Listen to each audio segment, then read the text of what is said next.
24 ఏళ్ల టీఆర్ఎస్ సుదీర్ఘ ప్రస్థానంలో తెలంగాణ జాతిపిత కేసీఆర్ గారు మసూనాచారి గారితో ఎన్ని విషయాలు చెప్పుంటారు.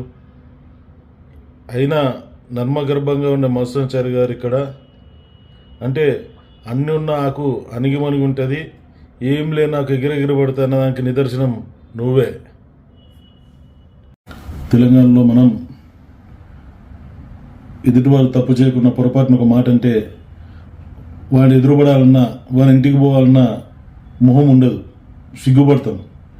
కానీ నేను పార్టీ మారుతున్నా అని తప్పుడు ప్రచారం మసూనాచారి చేస్తున్నానని చెప్పి భూపాలపల్లికి శనిలా దాపరించనని చెప్పి నిస్సిగ్గుగా అదే మసూనాచారి పార్టీకి అదే టీఆర్ఎస్ పార్టీకి పోయిన రమణారెడ్డి గారిని ఏమనాలో పదాలు రావట్లేదు. రమణారెడ్డి, భూపాలపల్లి నీ ఆస్థ మసూనాచారి నీ ముగ్గురు కొడుకులకు రాసిచ్చిన ఉన్నాడు. మా నాన్నగారు స్పీకర్ హోదాలో ఉండి రాజ్యాంగబద్ధమైన పదవిలో ఉండి తను వెళ్ళలేని పార్టీ కార్యకలాపాలకు మేము వెళ్ళాం తప్పితే మా నాన్న చేతిలో ఉన్నటువంటి పర్కల మార్కెట్ కావచ్చు, ఎనమల మార్కెట్ కావచ్చు, ఉద్యమకారులకు ఇచ్చిన కానీ మాకే లేదు. కానీ నువ్వేం చేసినావు? నీ భార్య పదవి కోసం నీకు రాజకీయంగా జన్మనిచ్చి డిస్టిక్ ప్రెసిడెంట్ చేసి ఎమ్మెల్సీ ఇచ్చి ఎమ్మెల్యే ఇచ్చి చీఫ్ ఇప్పించినటువంటి తల్లి లాంటి కాంగ్రెస్ పార్టీని నీ భార్యకి జెడ్పీ చైర్మన్ పదవి కోసం నీ ఆస్తులు పెంచుకోవడానికి, నీ ఆస్తులు కాపాడుకోవడానికి వాటిని పక్కకు పెట్టి టీఆర్ఎస్ పార్టీలో నిస్సిగ్గుగా చేరినావు.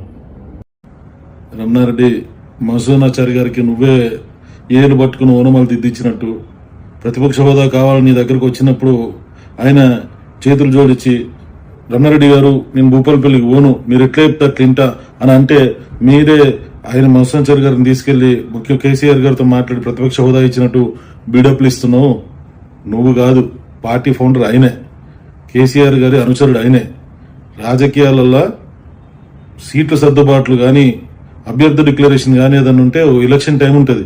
ఎలక్షన్ 4 సంవత్సరాల ఈ తరుణంలో ప్రతిపక్షంలో ఉన్నప్పుడు ప్రజల సమస్యల మీద పోరాడాలి. అంతేగాని కేసీఆర్ పిలిచి నాకే బాధ్యత అప్పైపోయిండు, నన్నే తిరిగి ఉన్నాడు, షారీ సాబ్ ఇటు దిక్కు తిరగద్దని చెప్పిండు అని అవాకులు చెవాకులు అబద్ధాలు మాట్లాడితే నీ పరువే పోతుంది.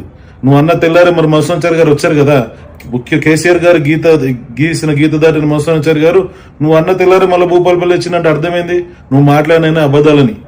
ఇట్లాంటి పిచ్చి పిచ్చి ప్రలాపనలు చేయకు. ఎలక్షన్ వరకు చూసుకుందాం. నీకు ప్రజల్లో పరపతి ఉంటే నువ్వు గెలుస్తావంటే నీకు టికెట్ వస్తుంది, మేము గెలుస్తామంటే మాకు టికెట్ వస్తుంది. ఇంత ముందులాగా కాకుండా ఈ ఓటమి పాలన తరుణంలో గెలుపు గుర్రాలకి టికెట్ ఇస్తే మళ్ళా ముఖ్యమంత్రిగా కేసీఆర్ గారిని చూసుకునే అవకాశం ఉంటుంది. కాబట్టి పిచ్చి పిచ్చి ప్రలాపనలు చేయకుండా నియోజకవర్గంలో నీ అనుచరులు ఎవరైనా కష్ట సుఖాలు ఉంటే వాళ్ళని కాపాడే ప్రయత్నం చేయి. మేమైతే భూపాలపల్లి నియోజకవర్గాన్ని వీడేది లేదు. 100కు 100% భూపాలపల్లి నియోజకవర్గంలో ఎవరు పిలిచినా పలుకుతాం, ఎవరు పిలిచినా వస్తాం, అందరికీ అందుబాటులో ఉంటాం. జై తెలంగాణ.